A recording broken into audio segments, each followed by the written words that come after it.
Setiap hari matahari terbit dari timur dan terbenam di barat. Sekarang kita tahu bahwa hal ini disebabkan oleh rotasi bumi. Di planet biru tempat kita bernaung ini, di mana oleh karena perputarannya, tanpa kita sadari, bumi telah menempuh jarak 80.000 mil dalam sehari. Hal ini karena diameter bumi adalah 12.500 km. Jika dikalikan dengan bilangan pi, maka perimeter atau kelilingnya adalah 40.000 km atau 80.000 mil. Lalu, bagaimana orang dahulu kala menyatakan bahwa bumi berotasi melalui pengamatan mereka secara permukaan? Dari manakah sumber kekuatan pendorong rotasi bumi? Dan apa jadinya jika bumi berhenti berputar?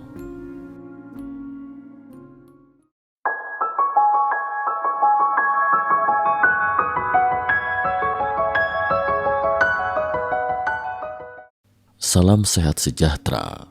Jumpa lagi di channel Mata Ketiga. Hari ini kita akan telusuri sejenak tentang rotasi bumi. Bagaimana orang dahulu mengetahui bahwa bumi berputar? Teori geosentris sudah dominan sejak abad kedua Masehi.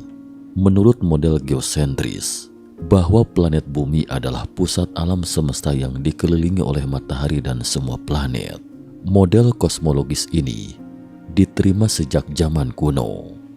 Model ini telah diformalkan oleh astronom Yunani dan Romawi kuno, seperti Aristoteles dan Claudius Ptolemaeus Ptolemy. Model geosentris pada dasarnya diturunkan menjadi dua prinsip, yaitu bagi para astronom kuno, bintang-bintang, matahari dan planet-planet tampak berputar mengelilingi bumi setiap hari. Dari perspektif pengamat yang terikat bumi, bumi tidak tampak bergerak dan menjadikannya titik tetap di ruang angkasa. Namun karena manusia zaman dahulu tidak memiliki cukup data observasi alam semesta dan hanya bisa mengamatinya dengan mata telanjang, mereka secara keliru percaya bahwa bumi adalah pusat alam semesta dan benda langit lain mengorbit di sekitarnya. Sampai pada abad ke-16, astronom Copernicus mulai meragukan teori geosentris seiring dengan kemajuan teknik observasi. Untuk menyederhanakan teori dan lebih sesuai dengan hasil pengamatan sebenarnya, ia memindahkan titik pusat alam semesta dari bumi ke matahari dan mulai menganjurkan teori heliosentris.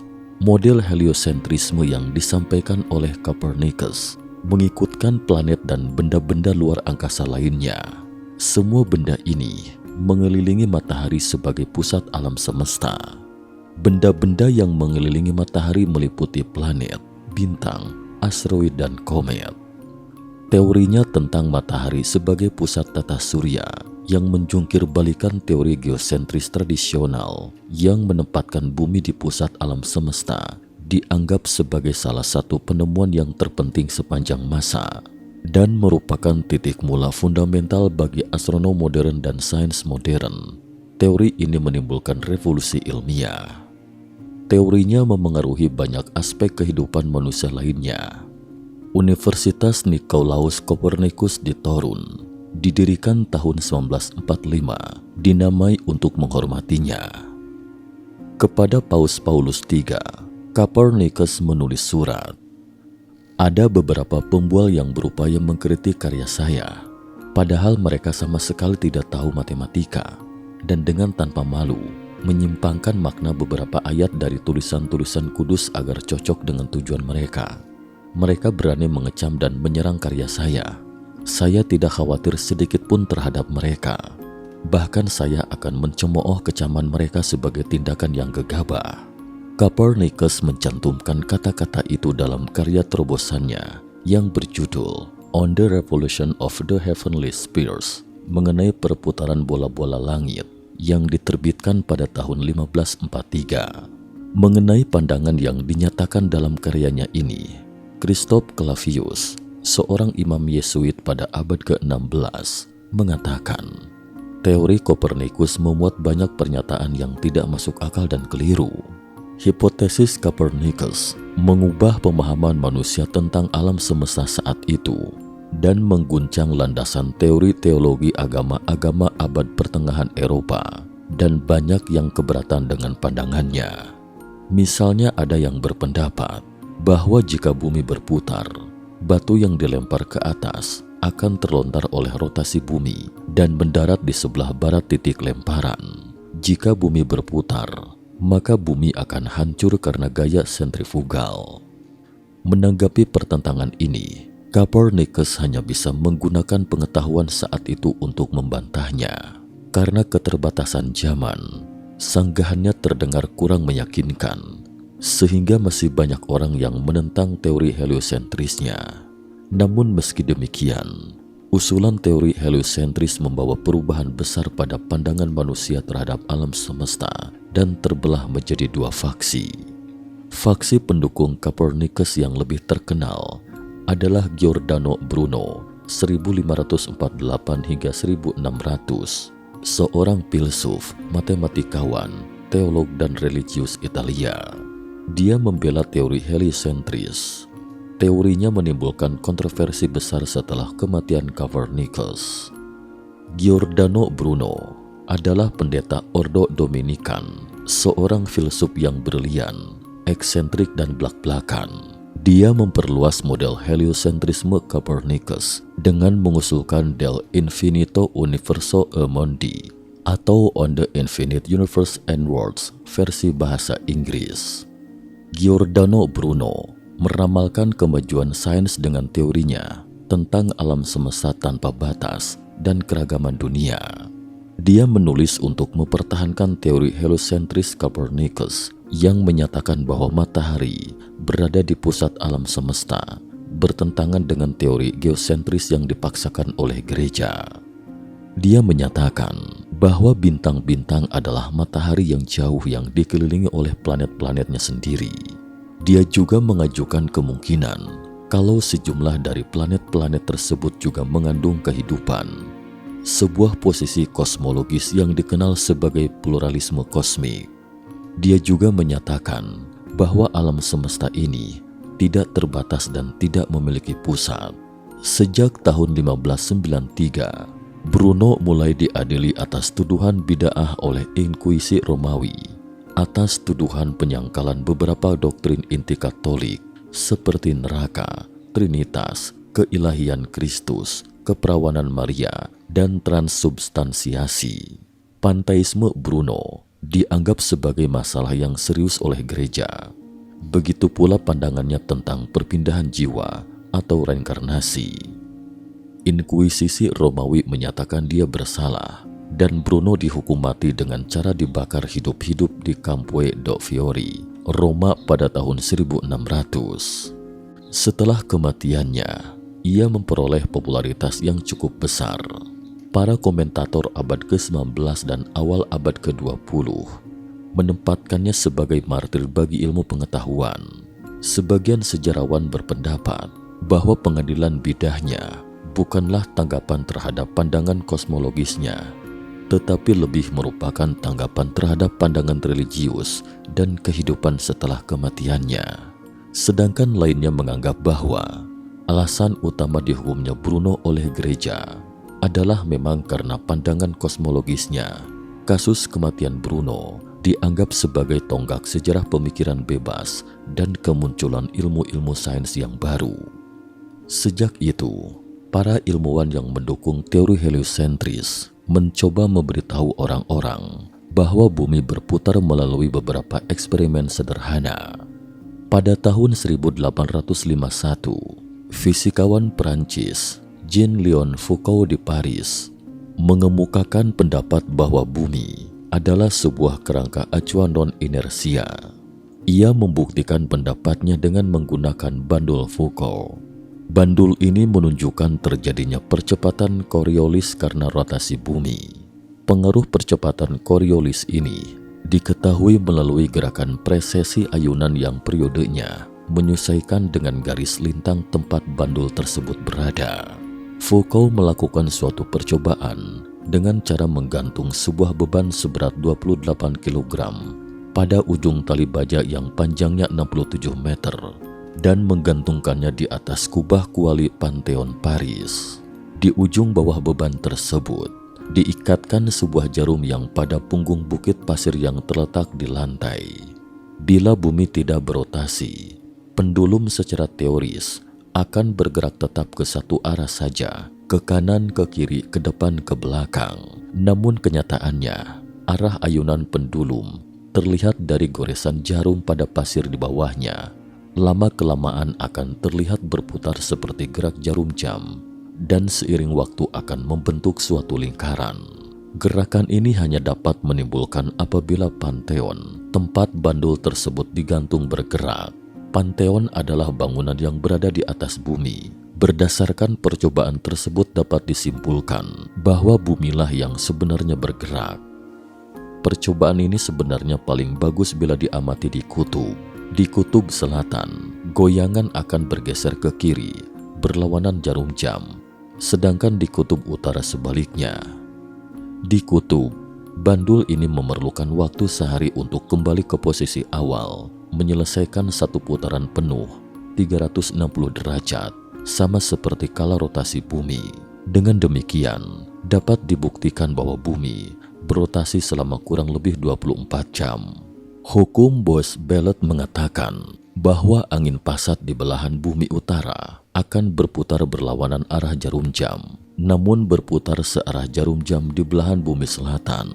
Perbedaan arah angin pasat ini dapat dijelaskan sebagai efek Coriolis. Efek Coriolis disebabkan oleh kita sebagai pengamat berdiri di atas pengamat kerangka pengamatan yang berotasi bumi. Kita dapat membayangkan angin bergerak lurus dari daerah subtropis ke tropis. Tetapi karena bumi ternyata bergeser, maka seolah-olah angin menjadi berbelok. Perbedaan arah angin ini juga menyebabkan perbedaan dalam arus laut. Setiap orang pasti akan menyaksikan pergantian siang dan malam. Peristiwa ini menjadi salah satu akibat dari adanya perputaran bumi pada porosnya, atau yang kerap disebut sebagai rotasi bumi. Selain itu, rotasi bumi juga mengakibatkan beragam fenomena lainnya, seperti gerak semu matahari, pembagian zona waktu, dan masih banyak lagi. Rotasi bumi adalah perputaran bumi pada porosnya yang berujung pada kutub utara dan selatan. Selama 23 jam 56 menit, bumi akan berputar pada porosnya dari barat ke timur. Dengan begitu, maka akan nampak gerak harian matahari dari timur ke barat. Di samping itu, permukaan yang berotasi memiliki kecepatan hingga mencapai 1609 km per jam. Meski begitu, bumi tidak akan terlempar keluar angkasa karena memiliki gaya gravitasi yang besar. Rotasi ini memiliki pengaruh terhadap berbagai kondisi yang terjadi di bumi. Lantas, apa sebenarnya yang dimaksud dengan rotasi bumi dan apa saja akibat yang ditimbulkan?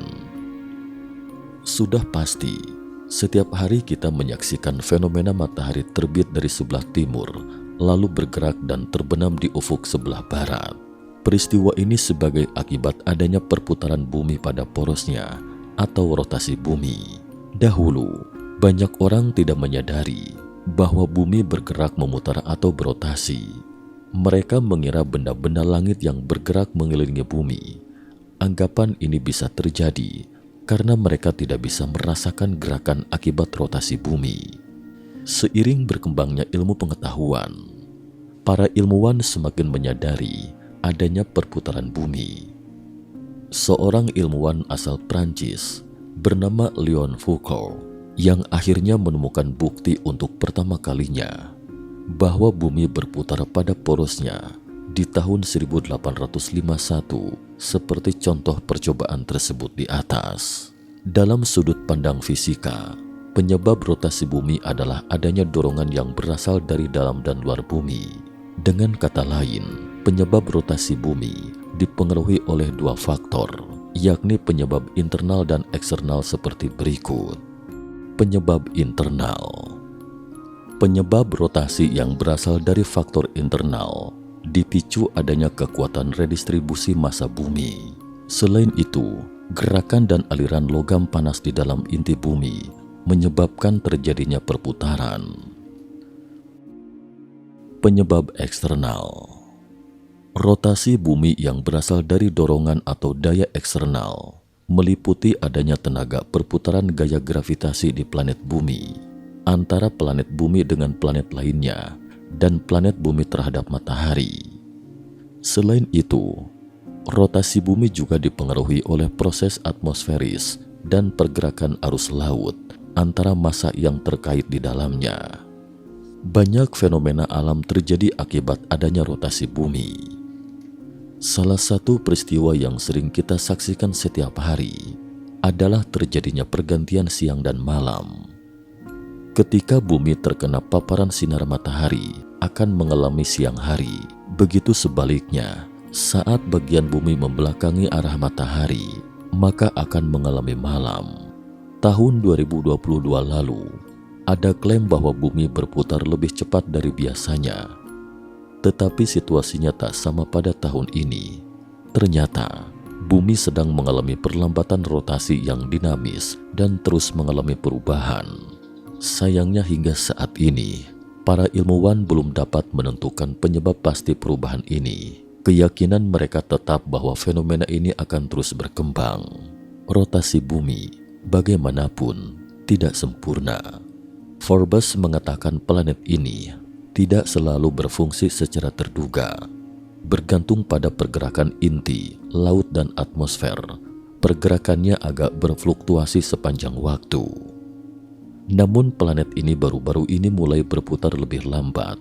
Menurut Time and Date, paruh pertama tahun 2021 masih cepat, dengan panjang hari rata-rata 0,39 milidetik, lebih pendek dari tahun 2020. Antara 1 Juli dan 30 September, hari diperpanjang rata-rata 0,05 milidetik dibandingkan dengan tahun 2020. Ini menandakan bahwa rotasi bumi tidak lagi berakselerasi. Namun, itu terus berputar lebih cepat dari biasanya.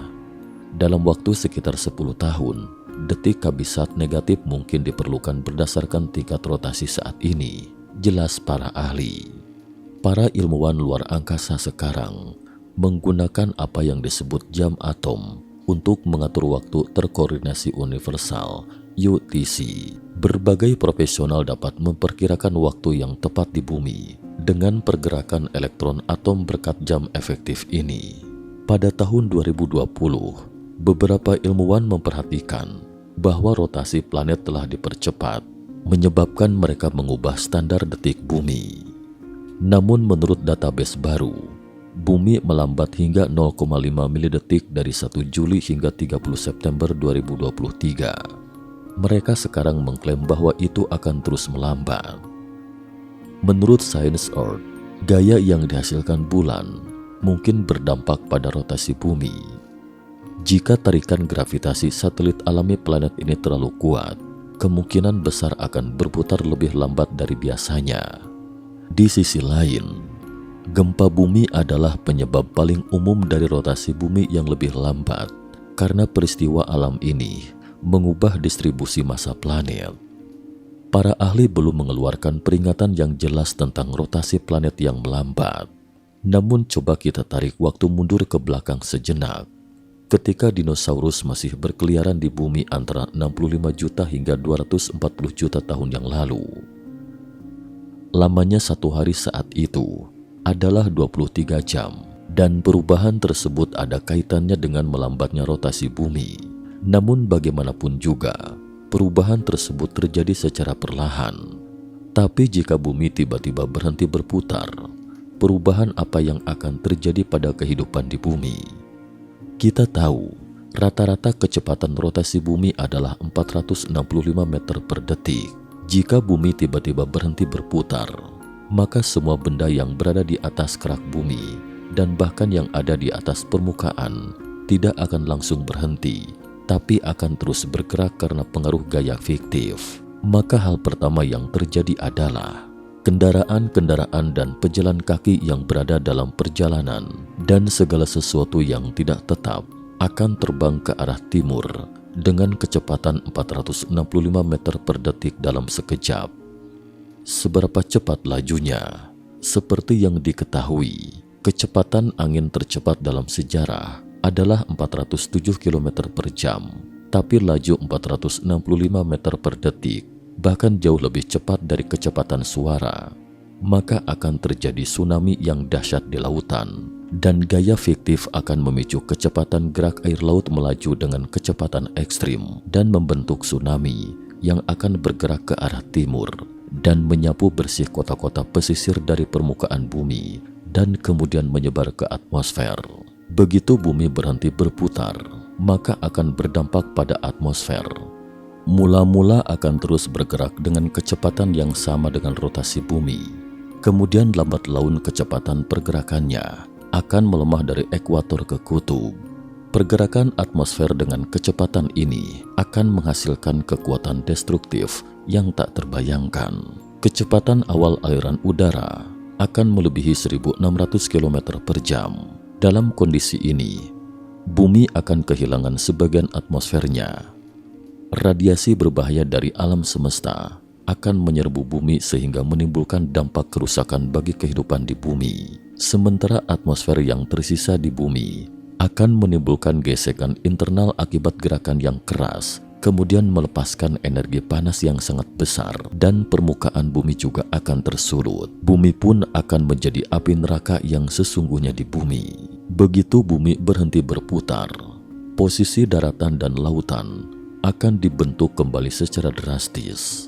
Semua air laut di bumi akan berkumpul di kutub utara dan selatan, membentuk dua samudra super.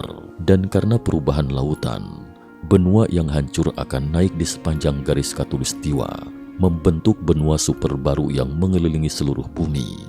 Kemungkinan besar ini adalah tempat persembunyian terakhir bagi manusia yang beruntung masih hidup. Tentu saja, hal ini terjadi dengan asumsi bahwa masih ada yang selamat setelah gaya fiktif bumi berhenti. Setelah itu kemudian disusul dengan letusan gunung berapi, angin topan, dan gempa bumi.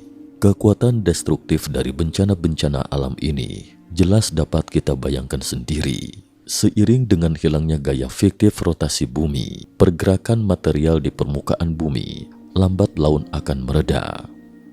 Namun setelah rotasi berhenti, sisi bumi yang menghadap matahari akan terus terkena dampak radiasi matahari dan suhu akan naik tajam hingga akhirnya akan menjadi kering dan panas dan selalu dalam keadaan siang hari. Di lingkungan ekstrim seperti ini, jelas tidak mungkin bisa dihuni manusia. Begitu bumi berhenti berputar, maka medan magnetnya juga akan hilang. Biasanya, medan magnet melindungi kita dari angin matahari. Begitu medan magnetnya hilang, bisa dibayangkan akibatnya, hingga akhirnya bulan akan jatuh ke bumi. Pengaruh bumi terhadap bulan tidak bisa dianggap remeh. Begitu bumi berhenti berputar, bulan akan berhenti menjauh dari bumi dan semakin mendekat ke bumi. Seiring berjalannya waktu, suatu saat nanti, bulan akan bertabrakan dengan bumi. Tentu saja, hal ini tidak akan terjadi dalam waktu dekat. Meskipun rotasi bumi kita melambat, namun masih diperlukan waktu miliaran tahun sebelum benar-benar berhenti sepenuhnya. Pada saat itu, manusia di planet ini mungkin telah berevolusi menjadi peradaban tingkat ketiga di alam semesta. Sekian dan terima kasih atas perhatiannya.